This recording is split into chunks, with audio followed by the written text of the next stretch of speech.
Hello everyone, I'm Vincent, and today we are interviewing Vikrant Pachnanda about his LLM experience. Vikrant is a dispute resolution counsel, and he completed his LLM at Cornell Law School in 2014. Vikrant has also completed a second LLM, this time in Advanced Air and Space Law from Leiden University. Among many achievements, Vikrant is a managing editor of India Law Journal, which he founded as a law student in 2008. He has authored a book entitled A Guide to India's Aviation Law, published by Thomson Reuters. He also advises stakeholders in the aviation industry. Let's hear now from Vikrant. Very keen to study in the United States as opposed to doing my master's in law in the UK. And I was very fascinated by the whole concept of Ivy League universities. And so that is something that was always on the back of my mind. And the Ivy Leagues that offered law, a master's in law program, or for that matter, have a law school are Harvard, Columbia, Yale, Cornell, and University of Pennsylvania. Yale, from whatever research I did prior to applying, the courses at Yale were more academic, I felt. And even people whom I interacted with who had graduated from Yale preferred getting into an academic career post their graduation. So joining Yale, even though it's a very reputed law school, was something that I did not apply to, primarily because of its program being academic in nature. So therefore, I did, when it came to application, I shortlisted Harvard, Cornell, Columbia, University of Pennsylvania. In addition to that, I also shortlisted a few other law schools which are as good as Ivy Leagues. There was New York University I applied to, there was Berkeley I applied to, and George Washington I applied to as well. However, that whole thing of going to an Ivy League, because that was on my mind, so therefore, mentally, even though I did apply to law schools other than the Ivy Leagues, as I just mentioned, however, I was more keen to get into these Ivy Leagues.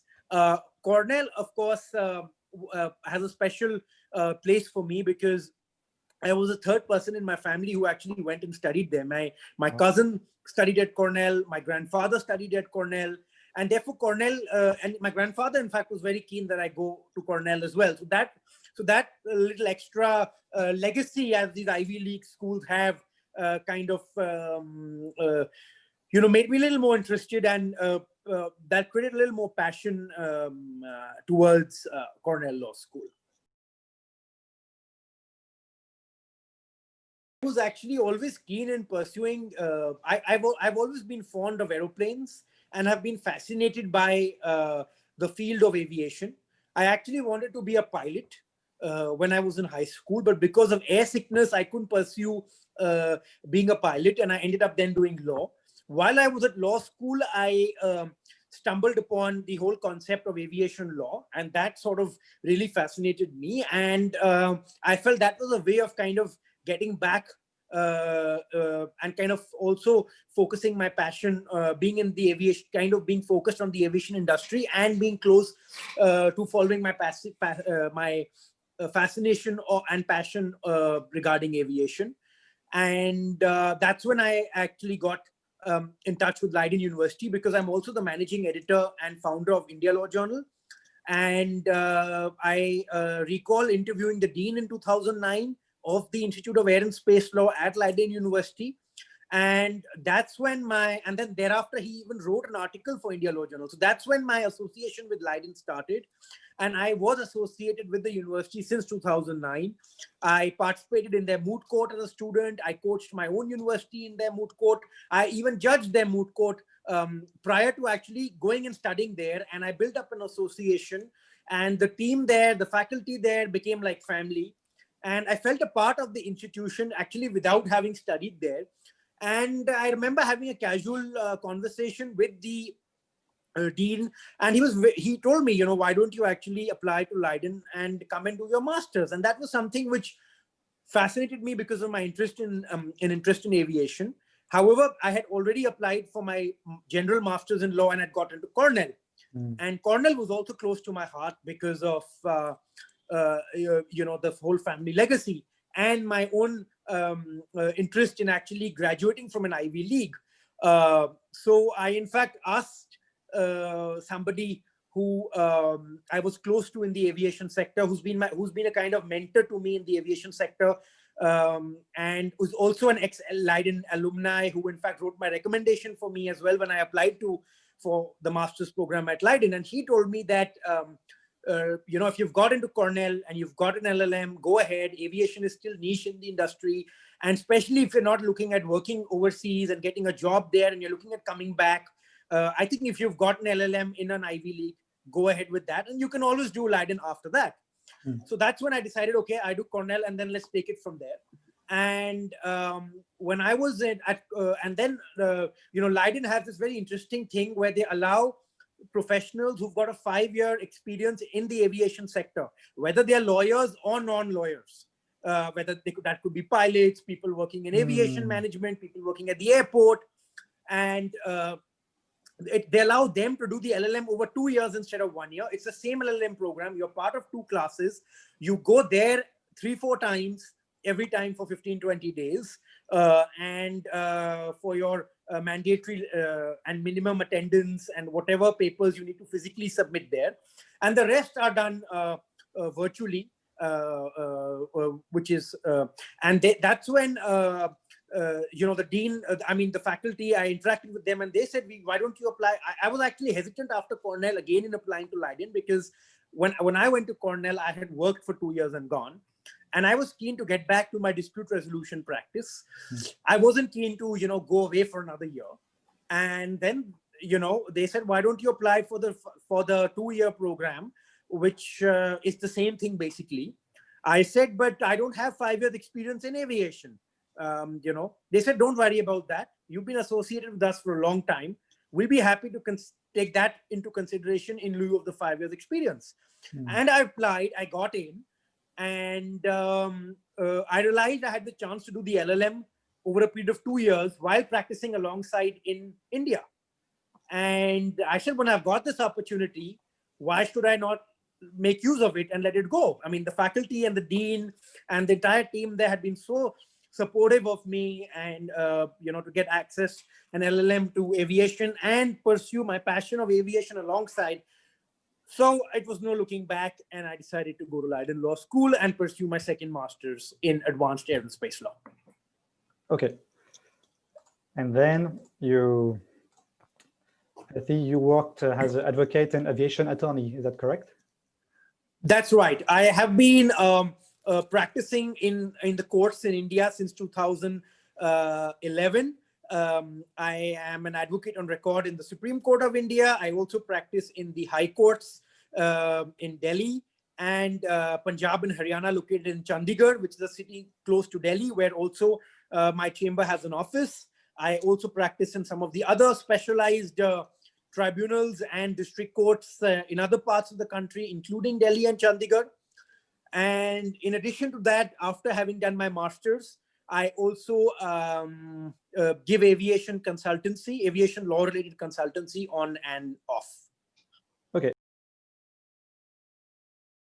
I think the LLM applications take a long time. I remember I applied only to the US, to selected colleges, and I started applying during the month of October.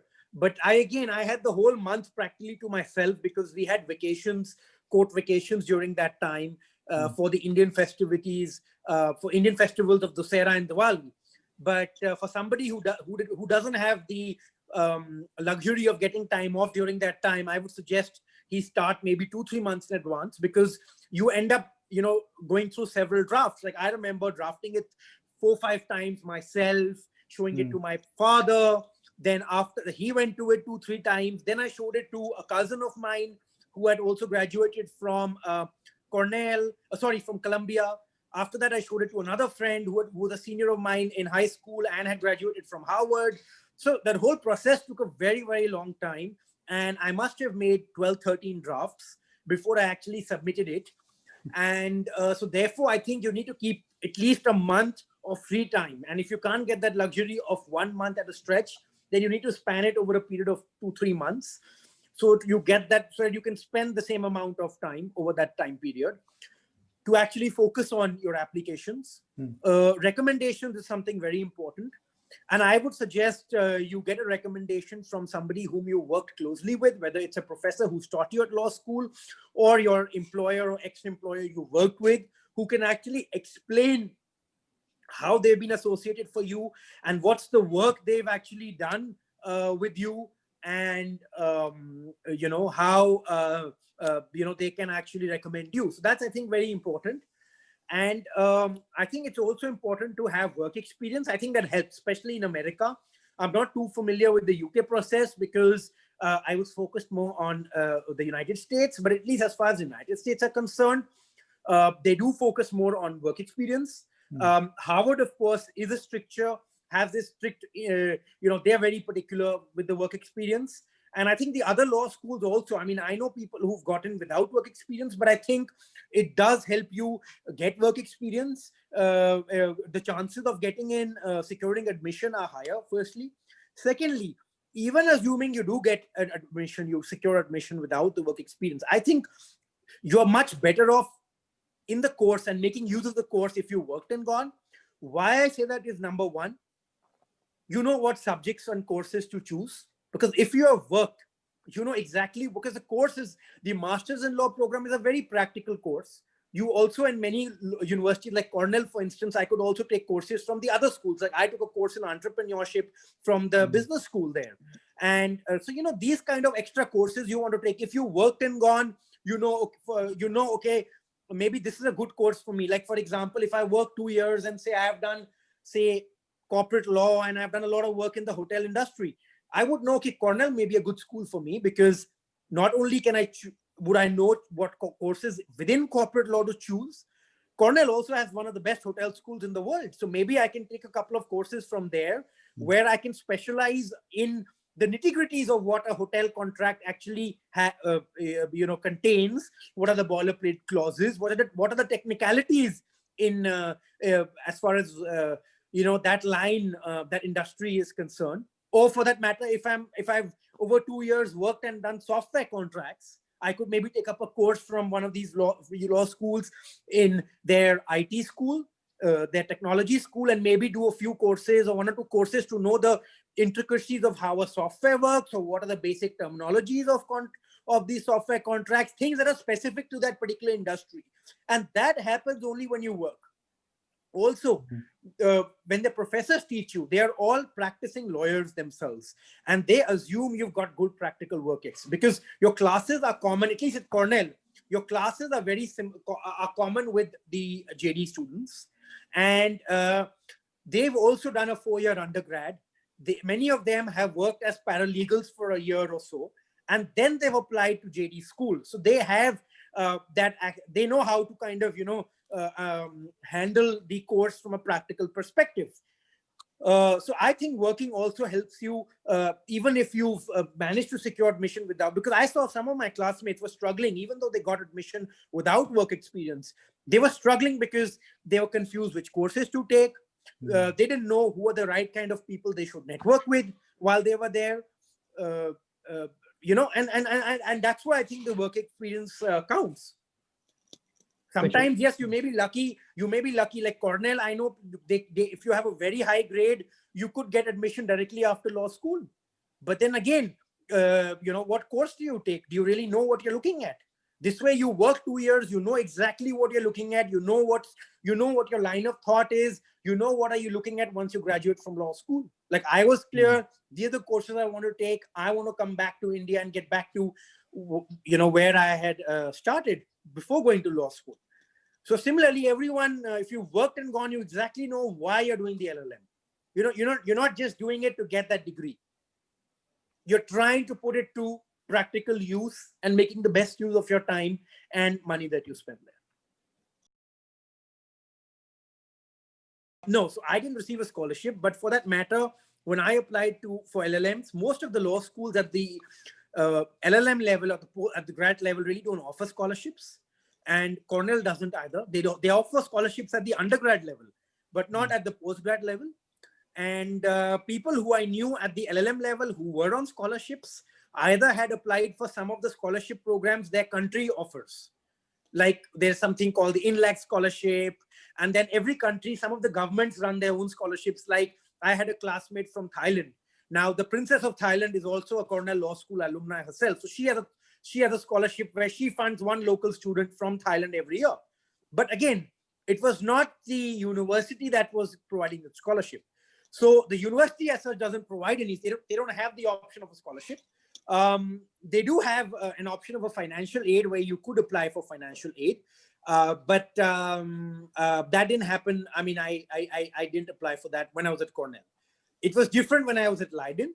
When I was at Leiden, they were very kind enough. And because of my relationship with them, they were kind enough to pay the entire fee internally. And I could repay it in installments, within that 2-year period. I think that one of the most important aspects of the course was, I think it changes your personality. It changes how you are. It changes your thought process.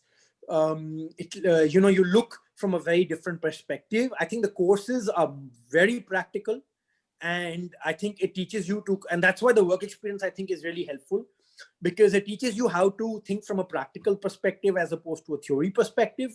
You also get an idea as to how you can expand globally if you're looking at moving your practice beyond your territory, beyond your local country where you belong. I think it's useful. You meet people from all parts of the world, and not just from law school. You meet people, from other schools as well. I mean, like I have friends from the business school at Cornell. I have friends from the hotel school at Cornell. You become part of the alumni network in your local country. I'm very actively still involved with Cornell. I'm the head of the Cornell Law School India chapter, and I still work very closely with them. So I think it's a great experience, and I think it's if given a chance, I think it's not a bad thing to do. I would definitely recommend it. It's a very different perspective. While law school in India, no doubt, was also very fascinating and very different, and it's very difficult if I was to compare the two, which one is better. But at the same time, I think the whole experience of being there at an Ivy League, was a very, very fascinating, enriching experience. Yes, I think as far as studying in Cornell is concerned, it was very difficult. I thought it was, you had to be in your toes all the time because the methodology and teaching was very different from what we had in India.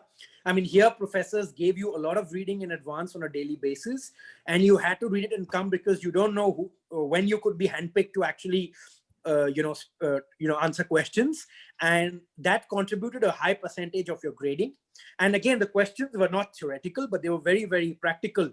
So therefore, you had to understand the topic, and it was not like, you read a definition in a book and you're asked that definition in class. No, you would be asked, you would be part of 2-3 people handpicked, and you would be given a live case scenario, maybe a case that professor is himself doing live, and he wants to see how you apply your brain.